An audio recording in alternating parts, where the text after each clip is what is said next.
pengaruh-pengaruh dari jin, setan dan iblis itu nyata, baik yang dilakukan sendiri karena mempelajari ilmu-ilmu tertentu, ataupun memang adanya campur tangan orang-orang yang tidak baik, tidak benar, sehingga mengirimkan tadi itulah istilahnya lewat sotet, dan sihir, intinya berbuat tidak baik terhadap orang lain gitu loh.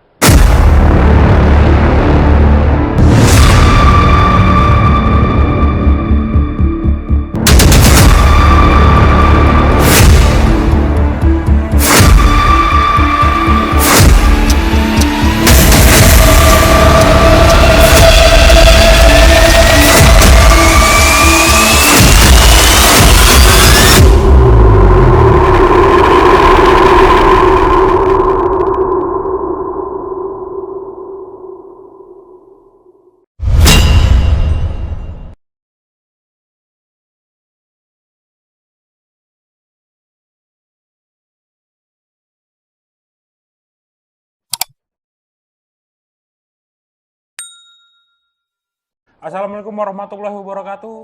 Kembali lagi dengan gua Regar dan teman gua. Assalamualaikum warahmatullahi wabarakatuh. Salam Om Swastiastu, Namo Buddhaya, salam kebajikan. Rahayu, Rahayu, Rohayu. Semesta alam selalu mempertemukan kita dengan cara yang sederhana. Harley, saudara-saudari para kekasih Tuhan, ketemu lagi sama gua Bimo Sekti. Yang pastinya kita masih di acaranya, obrolannya Sasmita Alam, membuka tabir samar menjadi lebih terang. Jadi kemarin kita udah ngulas, kita udah membahas beberapa faktor yang menyebabkan orang-orang bisa sakit. Ada medis dan non medis. Ya, salah satunya medis dan non medis tadi, yang ujungnya itu nanti jatuhnya ke penyakit rohani dan jasmani. Oke. Jadi gue agak sedikit tertarik, bukan sedikit, banyak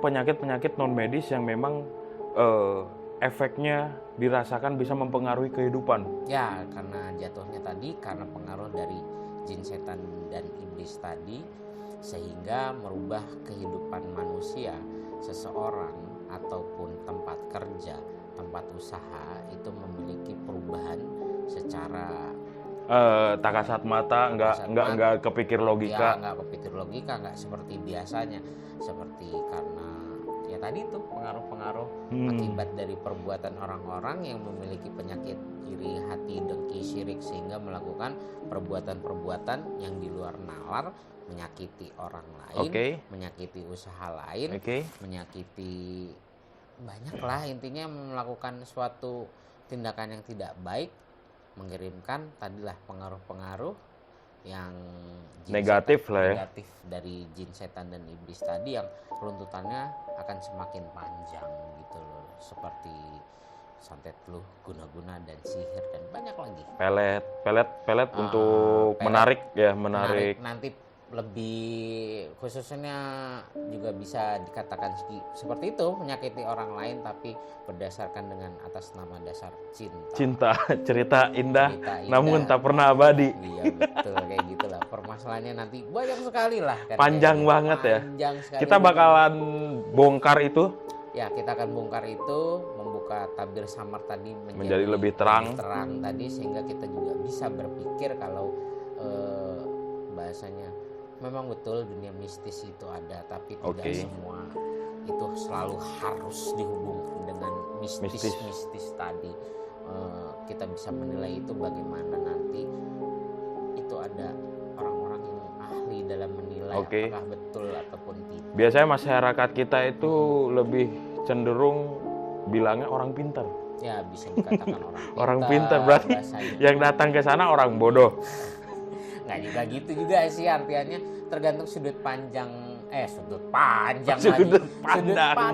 kita terhadap hal-hal tersebut, Pak. Yang jelas itu ceritanya menarik sekali untuk dibahas jauh lebih dalam gitu, sehingga membuka pengetahuan, knowledge baru.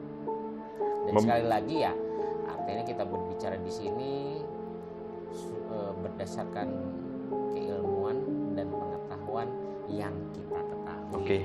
sedikit banyaknya. Dan mungkin kalau misalkan ada yang salah ya mohon dikoreksi aja. Kita bisa obrolin itu bareng-bareng, bisa saling menemukan hal yang memang itu tadi. Makanya slogan kita membuka tabir samar menjadi lebih terang. Itu dia. Jadi mencari keterangan, mencari jawaban. Betul sekali. Jadi gimana nih?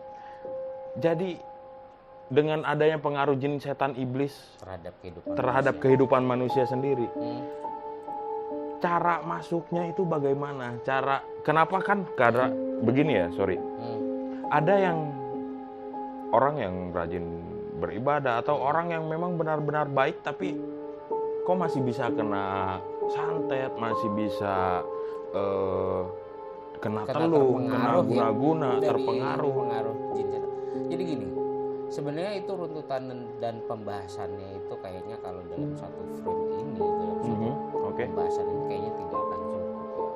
Artinya itu nanti bisa sebar, makanya tadi akan dibuka pelan-pelan, kita belajar pelan-pelan. Yang jelas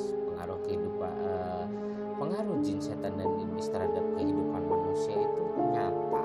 Artinya baik berbicara secara agamanya pun itu ada pengaruhnya, dan besar pengaruhnya terhadap perubahan diri manusia yang tadi gue bilang, kayak ada di suatu tempat usaha, kantor, whatever apapun itu yang terpengaruh akan pengaruh kekuatan dari jin, setan dan iblis tadi. Yang jelas mereka itu tidak perlu ditakuti karena kita tentunya makhluk beragama. Kita punya Tuhan kita memiliki kekuatan yang maha di atas segalanya, maha besar, maha kuasa, maha agung, maha segalanya. Dan memang sempat dengar bahwa memang manusia itu adalah makhluk paling sempurna sebetulnya. Ciptaan Tuhan yang paling sempurna. Betul. Cuma memang terkadang kita disitulah nggak merasakan, kita tidak meyakini kesempurnaan itu. Ya karena tadi sifat ujub, sombong manusia, sehingga ya tadi kenapa dari pertanyaan lo tadi tuh, kenapa orang yang udah istilahnya mungkin rajin ibadah, rajin melakukan yang muslim ya, sholat 5 waktu, ngaji segala macam, mungkin teman-teman yang agama lain juga rajin beribadah, kok masih bisa gitu loh kalau dibilang masih bisa terkena pengaruh dari jin, setan dan iblis tadi. Ya namanya manusia itu tidak luput dari kesalahan dan khilaf, rasa-rasa seperti iri, dengki, ujub, sombong. Nah disitulah titik-titik di mana mereka itu bisa merasuki alam pikiran kita. Mereka masuk, merusak pola pikir kita, merusak kehidupan kita dengan cara apa ya? Masuk ke dalam alam bawah sadar kita, sehingga membisikkan-bisikan yang aneh-aneh gitu kan, yang tidak masuk akal. Kemudian dapat berpengaruh di kehidupan kita tadi yang dibilang di sekitaran kita, sehingga membuat pola hidup kita merubah, berantakan. Kita berantakan, yang tadinya orangnya itu baik segala macam, tidak emosi, karena adanya pengaruh-pengaruh tadi berubah drastis ke kehidupannya, jadi untuk emosian, jadi sering melamun, jadi depresi dan lain-lain. Dengan berbagai macam cara mereka masuk dan mempengaruhi terhadap kehidupan manusia tadi. Tapi kalau misalnya kayak kita minta banyak kan, apalagi anak-anak muda yang baru keluar dari kandang macan lah, atau merasa wah diri gua harus kuat, dia jadi pakai ilmu kanuragan, pakai ilmu kebal dan segala macam. Itu kan, itu juga kan dari jin, setan. Ya yang tadi itu cara masuk mereka itu banyak sekali, tipe, teknik dan segala macamnya. Salah satunya ya tadi itu Pak, artinya orang-orang yang belajar ilmu kanuragan tadi kan kayak gitu, mempelajari suatu keilmuan-ilmuan tertentu yang kita juga nggak tahu ya spesifikasi ataupun ilmunya apa. Yang jelas kan kalau sudah di luar nalar manusia itu artinya ada sesuatu hal yang memiliki kekuatannya itu bisa jadi itu adanya bantuan dari pihak jin, setan, dan iblis tadi. Ada peran makhluk ketiga lah, bukan orang ketiga, makhluk ketiga. Ya, makhluk lainnya yang berperan serta itu memberikan suatu kekuatan gitu kan, dengan cara yaitu tadi ada suatu kontrak atau perjanjian. Iya, maksudnya berarti di sana memang ada perjanjian yang berlangsung mau tidak mau Mau tidak mau, dan itu suka udah tidak suka, udah masuk musyrik bisa dikatakan seperti itu. karena memang sudah menduakan Tuhan. Ya, karena meminta atau memohon pertolongan terhadap Oh, oke. Yang Maha Oke. Kuasa. Dan kontraknya biasanya itu tanpa disadari manusia tersebut, Pak. Karena kan kalau kita Kan biasanya ada nih yang kayak gitu kontraknya ternyata anaknya yang mati, anaknya meninggal karena ditumbalkan gitu. itu banyak itu berbeda lagi ceritanya itu dalam sisi suatu keilmuan tertentu yang memiliki atau mengharuskan untuk melakukan pertukaran nyawa kayak gitu. Gampangnya begini buat kita anak-anak muda yang baru itu kan, kalau kalian masih suka nonton anim seperti Naruto, Oke. itu banyak sebenarnya kalau bisa digambarkan, dicontohkan ya kontrak-kontrak tersebut lah gitu. Kayak misalkan kalau dalam cerita animenya itu ya kayak tadi yang gue tahu gitu loh, kayak ada Naruto itu menggunakan kontrak tertentu dengan bangsa Katak sehingga bisa menggunakan sage mode ataupun apa. Oke. Mungkin kalau di Indonesia seperti kayak itu. Indonesia kayak Angling Dharma gitu. Walau alam bisa ya, artinya kan gue sendiri nggak hidup di zaman itu. Oke. Gitu kan, dan apapun keilmuan atau jenis apanya itu kan gue juga tidak. Ya tapi maksud gua begini, kalau memang ilmu kekebalan itu dipakai di zaman dulu, masih banyak peperangan, company, penjajah segala macam, kan banyak tokoh-tokoh di Indonesia juga yang pakai ilmu seperti itu. Ada yang punya ilmu rawa rontek, ada yang punya ilmu tebas tapi berdarah lecet juga enggak. Nah, berarti kesimpulannya gimana? Apakah salah pakai ilmu itu, atau kan kalau anak-anak sekarang pakai tawuran, pakai berantem. Tapi bagaimana dengan zaman dulu, dan itu bagaimana kontraknya? Kalau dibilang benar atau salah, gue sendiri tidak bisa menjawab karena itu tidak apa ya bahasanya, mereka melakukan tersebut kan pada saat itu adalah zamannya relate di zaman peperangan, di zaman kita Membela diri gitu loh kan artinya, ataupun dari penjajahan segala macam.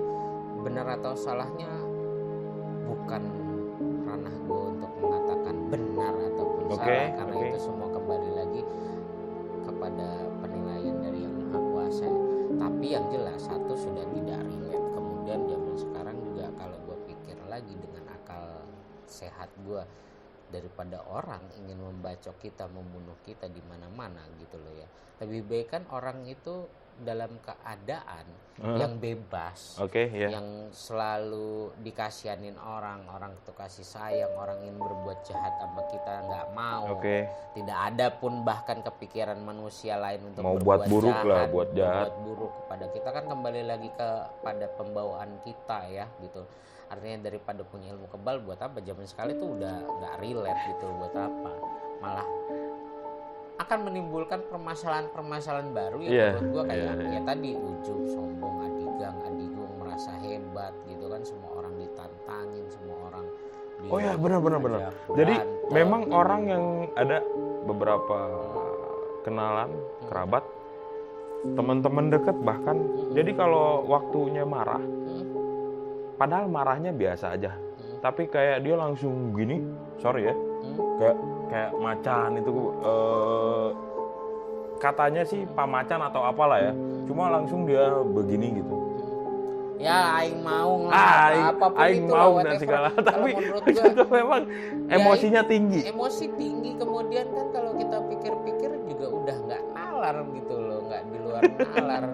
Orang tuh itu kita tuh manusia bukan hewan gitu loh, itu artinya aneh gitu loh. Itu tadi lah pengaruh bisikan jin, setan, dan iblis itu kan nyata untuk sebagian orang, apalagi terbukti dengan menggunakan yang diklaim ilmu tertentu, macan, mual, jadi monyet, kingkong, apapun itu gitu ya, menurut gue itu udah aneh, karena sebagaimanapun sebenarnya bersekutu dengan jin itu kan sudah musyrik dalam memohon. Dan di situ tidak punya jati diri ya, nggak punya jati diri dan tidak percaya diri ya, dan tidak percaya kuasa Tuhan ya benar. Tidak punya kepercayaan terhadap kuasa yang maha besar, maha segalanya, yaitu Tuhan. Apapun itulah artinya, kalau nggak monoton harus agama-agama tertentu ya bagi gue, misalkan karena gue agamanya Islam gitu kan. Banyak juga kan di teman-teman kita juga yang agamanya Nasrani atau Hindu atau Buddha. Yang jelas menurut gue pengaruh jin, setan dan iblis itu nyata dalam kehidupan manusia. Banyak sekali efek-efek yang bisa terjadi karena pengaruh-pengaruh tadi ya. Seperti ya, kalau orang itu terhambat rezekinya, jodohnya, usahanya, apapun itulah. Kalau ada orang yang bilang, wah masa iya rezeki dihambat? Iya kan padahal manusia itu yang sudah ada rezekinya sudah gitu. Punya rezekinya, cuman karena tadi itulah menggunakan pihak-pihak ketiga kekuatan yang tadi gitu loh kan, pastinya adanya kontrak-kontrak, kemudian perjanjian-perjanjian yang tertentu yang mengharuskan pasti ada sesuatu hal yang hilang dari kehidupan manusia itu. Entah itu istilahnya rezekinya yang seharusnya dia cepat jadi lambat, bahkan kurangnya kok kayaknya menjauh gitu loh kan. Kadang-kadang orang juga berpikir, waduh jodoh saya takut datang, bla bla, padahal ya itulah tadi pengaruh-pengaruh dari jin, setan dan iblis itu nyata, baik yang dilakukan sendiri karena mempelajari ilmu-ilmu tertentu, ataupun memang adanya campur tangan orang-orang yang tidak baik, tidak benar, sehingga mengirimkan tadi itulah istilahnya lewat santet, dan sihir, intinya berbuat tidak baik terhadap orang lain gitu loh, dengan menggunakan kekuatan-kekuatan dari makhluk-makhluk tertentu, ataupun minta tolong kepada orang-orang tertentu yang diklaim memiliki kekuatan atau kemampuan untuk menyakiti orang lain dengan cara tak kasat mata, atau dalam tanda kutip yang orang biasa sebut-sebutkan tadi itu santet, telur guna-guna, sihir. Padahal secara tidak langsung terkadang pengaruh-pengaruh itu dapat membuat perubahan hidup yang besar terhadap mereka itu tadi, baik korban ataupun pelakunya tentunya memiliki perubahan dalam kehidupan lah. Ada yang janggal lah mungkin. Ya, artinya membuat suatu kejanggalan yang menurut gue itu sangat bisa terjadi karena pengaruh-pengaruh tadi itu banyak lah. Makanya lah kalau kita sebagai makhluk yang beragama, tentunya kalau melakukan aktivitas apapun, pergi, berangkat kerja, bahkan mandi sekalipun, kalau kita yang agama muslim itu kan ada doa-doa mau masuk toilet atau keluar toilet, melakukan aktivitas yang kenapa kita harus berdoa ya tadi, memohon kekuatan kepada Tuhan yang Maha Kuasa. Kalau buat kita nyebutnya kan Gusti Allah Subhanahu wa Ta'ala. Teman-teman yang lain yang punya penyebutan atas Tuhannya itu masing-masing. Yang jelas sih Pak, kalau menurut gua doa adalah menjadi suatu kekuatan manusia itu untuk memohonkan perlindungan dari pengaruh-pengaruh jahat bangsa jin, setan dan iblis tadi. Betul loh kata orang itu kan, mereka tidak punya wujud. Iya, jadi kan nggak kelihatan. Jadi kayak misalnya gua aja nih ya, kalau misalnya berangkat atau pergi kemana-mana, suka kencing sembarangan, pipis sembarangan. Nah itu kan ya namanya juga kebelet dan nggak ada toilet. Ada yang bilang coba bilang punten-punten atau permisi. Kalau buat gue itu tidak berlaku, karena sudah disebutkan dalam agama, dalam manusia adalah makhluk yang paling sempurna. Tentunya apabila dalam kondisi darurat gitu ya kan ada tata cara. Kalau agama gua Islam itu kan ya ada yang namanya ta'awuz, artinya auzubillahi minasyaitonirrajim. Habis itu ya sudah baca doa itu, Makanya sesuatu hal semakin kita takut terhadap mereka. Oke, semakin mereka akan datang, mereka akan merasa mencekam lah. Oh, merasa, wah, akan dia kecil banget gitulah. Gua bisa jahilin nih orang, gua bisa sekali. makan nih Sebenarnya orang gitu. Kembali lagi kepada pribadi dan akal pikiran manusia tersebut. Sugestinya kembali lagi ke sugesti. Apabila kita merasa kita memiliki Tuhan, memiliki yang Maha Kuasa, yang memiliki kekuatan yang lebih besar daripada pengaruh-pengaruh yang tadi, hal-hal tersebut itu bisa diminimalisir tentunya. Dengan apa ya, kita tidak merasakan sugesti yang terlalu berlebihan. Kalau mereka itu dapat menyakiti kita itu pada saat itu juga ada apapun terlalu parah dan mereka nggak bisa kan megang kita gitu. Tidak bisa, pada dasarnya dimensinya mereka itu juga dimensi beda yang kan, berbeda gitu. Dan mereka akan lambat kan di tempat kita Tugas di dunia mereka kita. ya dari awal diciptakan ya emang untuk menggoda manusia lewat apa ya tadi itu, bisikan-bisikan yang tidak baik, sehingga manusia itu melakukan perbuatan atau melakukan segala sesuatu hal itu yang tidak baik dengan dasar bisikan-bisikan jahat dari mereka. Seperti itu, artinya yang tadi lah, kalau kita terlalu takut banget ya nggak perlu juga, karena mereka tidak perlu ditakuti. Kita masih harus ada yang lebih kita takutin, yaitu ya Tuhan semesta kita itu yang karena memang udah manusia itu mati karena pikirannya sendiri, celaka karena pikirannya sendiri. Salah satunya itu celaka karena pikirannya sendiri, hal-hal yang terjadi di luar logikanya itu seperti itu. Kalau menurut gua, yang gue yakinin seperti itu, karena bagi gue sih sebenarnya mereka itu ya tidak ada daya dan upaya kalau kita sendiri tidak terlalu mempercayainya. Artinya memang ada. Cuman tidak perlu ditakut menjadi momok yang sangat menakutkan sehingga merasa kekuatan mereka itu sangat luar biasa, walaupun mereka bisa mempengaruhi terhadap kehidupan manusia. Iya, kadang kan kita kalau di luar tempat yang gelap atau enggak, kita ngelewatin rumah kosong yang rumornya itu adalah rumah angker. Ada suara dikit aja, kita udah lari itu. Padahal kucing atau tikus ataupun hewan-hewan gitu. Akhirnya kita mati mungkin karena jatuh, atau kita celaka karena jatuh, kita terluka karena jatuh. Bukan sama setan nih. Bukan. Tapi pikiran kita yang mencoba untuk pikir yang enggak. Ada setan bentuknya seperti apa, seperti ini, ke-record sama pikiran kita sendiri, kita lari, jatuh. Ya itu tadi lah, pengaruh kehidupan itu tidak monoton harus dilakukan mereka itu terhadap diri kita. Artinya manusia itu, wah ini mati langsung dibunuh, nggak bisa. Mereka itu tidak bisa membunuh kita secara langsung. Hanya sababiah. Nah itu bisa lewat itu tadi, lewat tangannya siapa, manusia lagi yang lain gitu loh. Adapun kayak mereka bisa mereka jadi kayak mereka masuk ke tubuh, ke tubuh kita itu lewat lubang-lubang tertentu yang bisa dimasukin mereka, karena kan mereka itu bentuknya tidak terlihat kasat mata. Oke.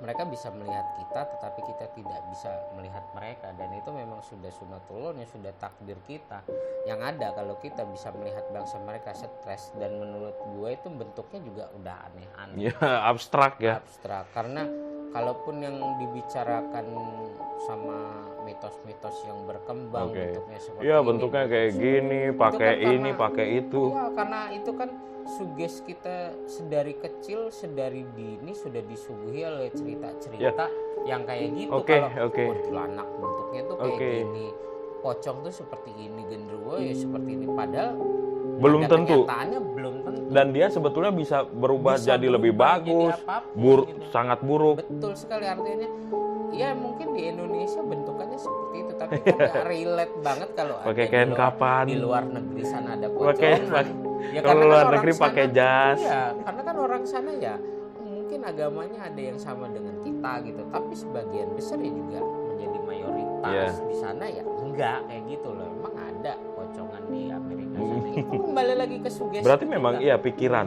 Salah satunya juga pikiran kita, selain dari pengaruh-pengaruh mereka yang tadi itu. Gitu, Pak. karena pengaruh mereka ya mereka memiliki pengaruh, tetapi balik lagi kepada individunya, manusianya tadi. Kita memohon nggak sih sama yang Maha Kuasa? Kita berdoa nggak sih kepada yang Maha Kuasa untuk memohonkan perlindungan? Yang gua rasa sih ketika kita sudah berdoa dengan baik, dengan benar, dengan sungguh-sungguh, hal-hal tersebut itu mungkin bisa dikurangi, diminimalisir gitu loh. Dan adapun ketika yang namanya pengaruh-pengaruh itu kan memiliki tingkatan-tingkatan sendiri ya. Artinya jin sendiri memiliki alam jin ada level-levelnya, level-level sendiri gitu loh. Artinya kalau sampai ke arah yang tadi pengaruhnya sudah berubah ke bentuk penyakit karena dikirimkan santet, flu, guna-guna dan sihir, berobat gitu. Kalau misalkan ada dokter spesialisnya lah gitu. Dokter spesialisnya kayak kita misalkan penyakit yang berhubungan dengan jasmani, sakit kepala, flu, batuk, pilek, sakit perut ataupun itu kan tentunya berangkat ke dokter yang memiliki disiplin ilmu pengetahuan yang mumpuni di situ, di bidangnya itu. Nah, apabila memang istilahnya sudah melakukan tadi berobat secara medis seperti pembahasan kita yang lalu itu, kemudian tidak menemukan satu titik terang, ya berarti kan ada something. Artinya kita ini tidak boleh sombong juga. Artinya wah, ada sebagian orang yang menganggap enggak gitu, enggak ada loh. Bahkan menurut gua ilmu kesehatan, ilmu medis itu kan hanya sebagian kecil kekuasaan dari keilmuan yang dimiliki oleh Gusti Allah. Artinya berarti kan masih ada artinya keilmuan yang lain gitu loh. Ya itu tadi kembalinya lagi kalau menurut gue adalah ke agama lagi ya. Artinya ketika kita merasa ketika dirasa sudah berobat medical check up yang lebih proper dan lebih jelas segala macam, tidak menemui kendala ataupun masalah, artinya kan kita harus kembali ke cara alternatif. Cara alternatif itu kan banyak, tidak menyarankan juga harus ke dukun. Gitu, terus melakukan ritual sesat dan menyesatkan, enggak juga. Mandi yang aneh-aneh lah gitu kan, enggak juga harus gitu. Artinya kita bisa berobat alternatif itu pergi ke orang-orang yang baik, orang-orang yang benar, orang-orang yang soleh dan solihah. Kalau di agama gua yang Islam itu mungkin ke ustadz atau ke kiai untuk memohonkan bantuan doa lewat ruqyah.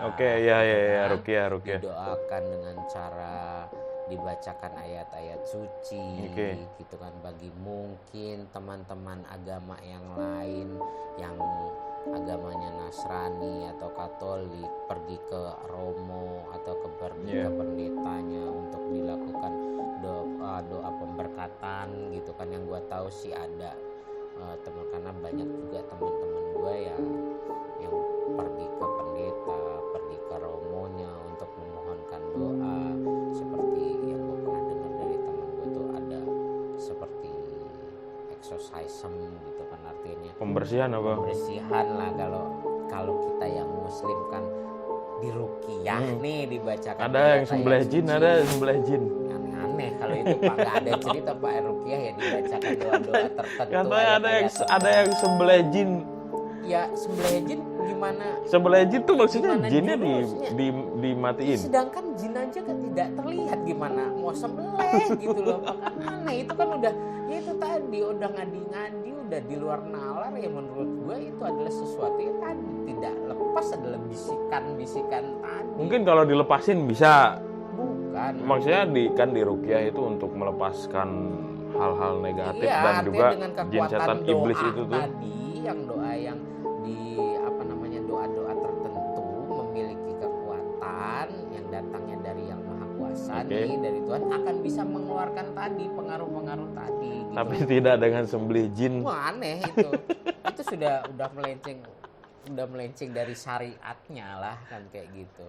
Kalau berbicara agama lain dengan cara yang lain ya itu bukan ranah kita, karena tentunya mereka kan punya tata cara tersendiri dan kita harus menghormati dan harus toleransi terhadap cara, karena punya caranya masing-masing. Caranya itu punya cara sendiri-sendiri. Yang jelas kalau yang gue tahu sih dalam Islam itu ya tadi yang jelas cuma dibacakan doa-doa, ayat-ayat suci, kemudian kan kayak gitu, seperti itu sih. Artinya ya Bismillahirrahmanirrahim, kalau semua pengaruh-pengaruh itu akan keluar dari tubuh manusia tersebut ya, yang sakit ya. Oke, sedikit banyaknya kan lu bisa apa nih? untuk ngurusin nih atau bantu ngilangin, bantu ngobatin. Kalau ngobatin gimana ya, kan urusannya Kalau Tuhan lah ya berbicara mengobati. gitu ya, tiap orang punya metode, punya cara tersendiri yang jelas ya, hanya didoakan gitu kan, memohon kepada Yang Maha Kuasa untuk segeralah manusia tersebut, korban tersebut atau pasien, bisa dibilang pasien juga Bisa disebut korban juga ya sebetulnya. ya, karena Kayak kalau kan orang ada- pakai narkoba kan, iya orang pakai narkoba bisa disebut dia korban. ya, bisa korban juga, tapi kan Ya karena terlalu- memang kadang-kadang anak-anak muda kan kalau yang pakai kanuragan itu kan ya salah pergaulan aja karena ya, pengen show terlihat up, hebat. ya keren. Makanya yang tadi gue selalu bilang, kembalilah ke agama gitu loh, kembalilah ke agama, karena mau kemana lagi sih kita gitu loh. Iya, benar. Mohonkan pertolongan, perlindungan kalau bukan sama Yang Maha Kuasa. Itu tadi sesuatu hal yang jelas, mempelajarinya itu harus memakai akal dan logika Oke. juga. Kalau sudah terlalu melenceng dari yang apa ya, daya nalar kita kan sudah terlalu aneh ya bahasanya. Tadi itu kan lo bilang ada sembelih jin, lo gimana mau nyembelih jinnya kita juga jelas tidak bisa ngelihat jin gitu loh. Ini mau disembelih. Ada orang yang metode bisa sembelih jin, kan aneh gitu, konyol kalau menurut gue. Bisa jadi sebenarnya kerasukan jin ya dia gitu, jadi halusinasi. Ada ODGJ, lu pernah ODGJ. lihat nggak yang Gitu loh. yang tapi ini di negara lain yang pakai pistol, tau nggak yang kan ada yang terkena itu ya, Gua sih kemasukan tidak bisa jin mengatakan setan kalau itu. itu adalah salah atau benar ya, mungkin kan metodenya cuma Metode dia ya. apa udah aneh aja lah, di luar apa kebiasaan yang gua lihat gitu loh kan. Tapi balik ke cerita tadi, anak-anak muda yang ya kita pernah mengalami lah. Kalau gue pernah mengalami lah di masa-masa sekolah dulu, teman-teman ada yang pakai barang-barang atau apa segala macam, atau ada juga yang ditanam. Nah itu suatu pertanyaan-pertanyaan yang menarik menurut gue ya. Ini yang mau gue tanyain, sorry. Terus katanya bisa juga kalau udah meninggal yang nanamnya nih, misalnya gue mau kebal nih, Gue paham. iya kan, Maksud lo Pak, gue adalah mau kebal nih. Ya balik lagi lah artinya. Terus lu ngasih apa gitu? Ilmu kanuragan tertentu lah ya gitu. Yang jelas menurut gue gitu loh. Itu semua adalah bisa jadi, kalau yang selama ini gue lihat adalah adanya pengaruh dari tadi itu jin, setan dan iblis. Artinya orang-orang tersebut, manusia tersebut itu percayakan sesuatu hal yang diyakini memiliki kekuatan dengan keilmuan tertentu, bacaan-bacaan tertentu, itu akan menimbulkan suatu kekuatan dan memiliki kekuatan, punya power, dan itu harus berhati-hati karena itu tadi yang gue bilang dari awal, tipu daya jin, setan dan iblis itu nyata. Mereka dapat menyesatkan manusia itu dengan berbagai cara apapun. Kemudian ya itu tadi pengaruhnya itu sangat luar biasa sekali.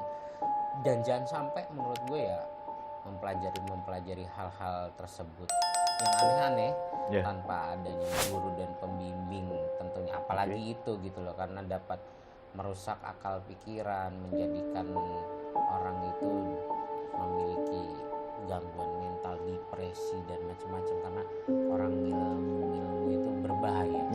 Lebih baik kalau gue bilang lama-lama jadi ODGJ. Ya, lama-lama bisa jadi ODGJ. Ya nggak semua ODGJ ini dari belajar ilmu. Artinya lebih baik tidak mengenal hal-hal tersebut. Karena di era sekarang adalah era-era modern gitu, dan alangkah lebih baiknya ya kalau mau belajar agama, pelajarilah agama dengan baik dan benar kepada guru-guru atau pembimbing yang benar berdasarkan keilmuan yang baik dan benar juga. Artinya kalau di Islam sendiri sesuai dengan syariatnya kan kayak gitu. Adapun agama lain kan bukan ranah Ya, Jangankan bukan ustadz.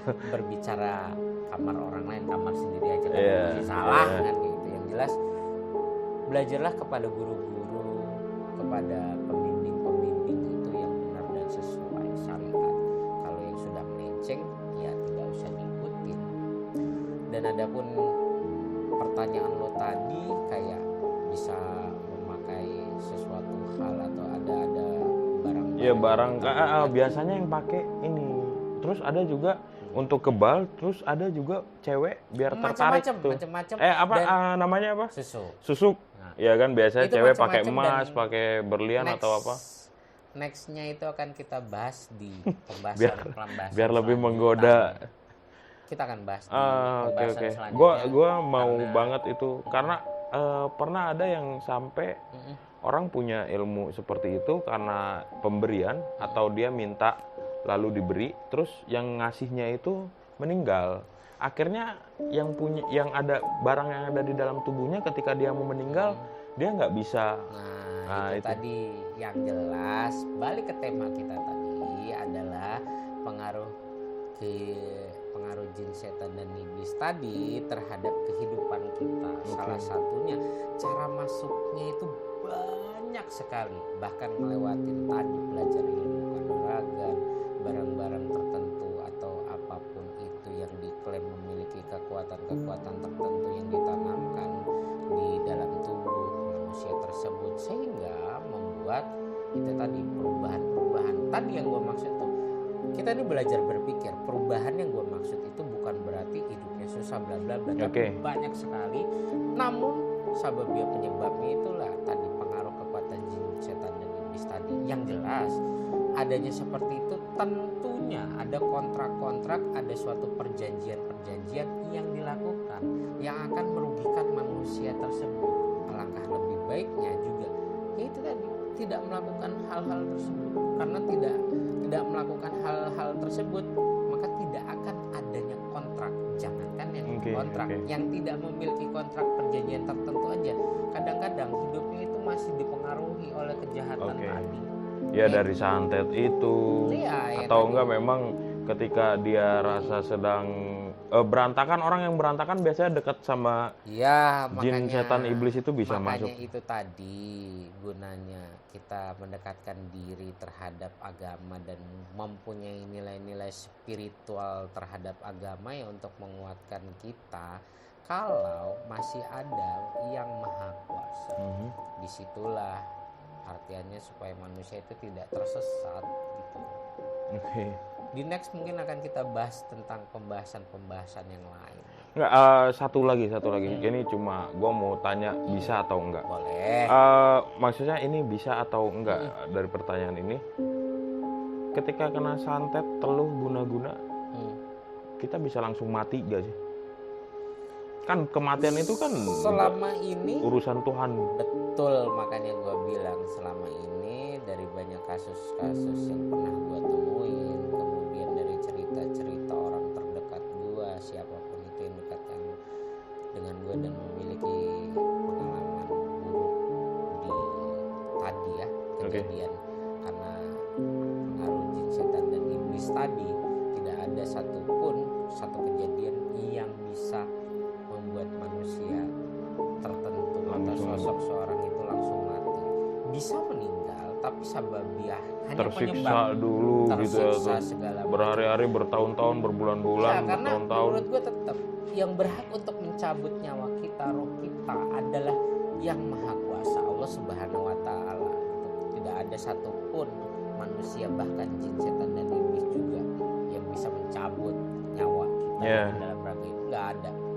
Kalau ada orang yang bisa mengatakan kayak gitu, gue sakti bisa siapa ada gitu.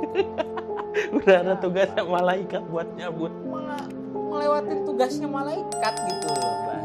Kan aneh. Itulah tadi makanya gue bilang kembalilah lagi ke spiritual agama. Apapun agama yang dianut, berdoalah kepada yang maha kuasa, memohonkanlah kekuatan kepada yang maha kuasa. Supaya apa? Supaya kita dihindari dari pengaruh-pengaruh tadi jin, setan dan iblis tadi, serta kita selalu terselamatkan gitu loh. Intinya kayak itu, berdoa memohon Iya, kepada berdoa, Allah. hati tenang, pikiran juga tenang, bersih. Ya, bersih kayak gitu. Next kita akan bahas cerita-cerita atau pembahasan yang lebih seru kayaknya ya kan Pak. Dan terus selalu bersama kami. Tunggu info-info dari kami, karena kami akan selalu mengulas, Membuka tabir samar menjadi lebih terang. Sia, terima kasih. Wassalamualaikum warahmatullahi wabarakatuh.